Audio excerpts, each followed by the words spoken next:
My name's Captain Doug Beattie. I'm the author of An Ordinary Soldier. It's a tale of my time as an individual in Afghanistan in the summer of 2006 and the winter of 2007. It also delves in my life as a boy soldier right up to the end of my time in the army, which was 27 years. 27 years in the army. It's a long time. It's over a quarter of a century. But it's been far longer than that. I'm 43 now, and I've got to say that I've been in the army for 43 years because my family are all soldiers. My father was a soldier, my two brothers were soldiers, some of my other relations have all been soldiers. So it's been in my blood, being in the army, travelling about with the army, and it became, what I was always going to be destined to do. No matter which turn I took, I was always going to end up as a soldier.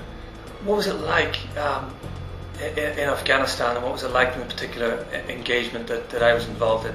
The whole circumstance behind it is quite a long and drawn out process, but basically a town in the south of Helmand, which there was no British forces available to go and support, fell to the Taliban, and this brought about the then governor of Helmand threatening to resign. So a force was cobbled together using Afghans to go and retake the town of Garmsir.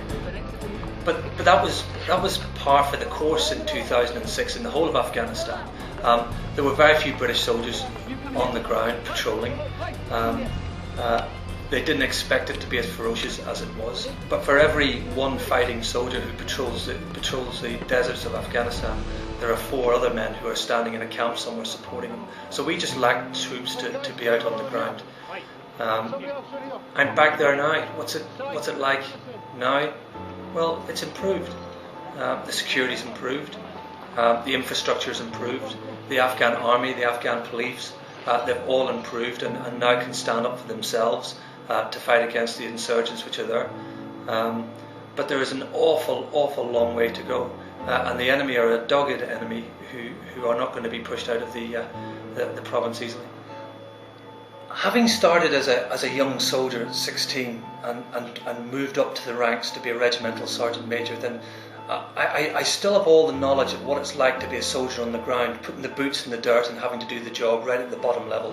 But now that I've commissioned to be a captain and I'm working in the pocket of commanding officers and people who are further up the food chain, I get to see the strategic level stuff that we're trying to achieve out there. So by reading the book, you should be able to get a feel for both sides, what it's like to be a soldier on patrol in the desert, and what we're trying to achieve in Afghanistan in the summer of 2006. So I think people will be slightly shocked by it. I think people will make their own conclusions about certain aspects of what I did as a person. I have looked at myself quite deeply about some of the actions that I did, and I have judged myself, and I judge myself still. So I think people will make their own minds up on whether Doug Beattie was honourable in the way he conducted himself when he was in Garmsir and when he was in Afghanistan. And some people may not. But to make that decision, you're going to have to read the book.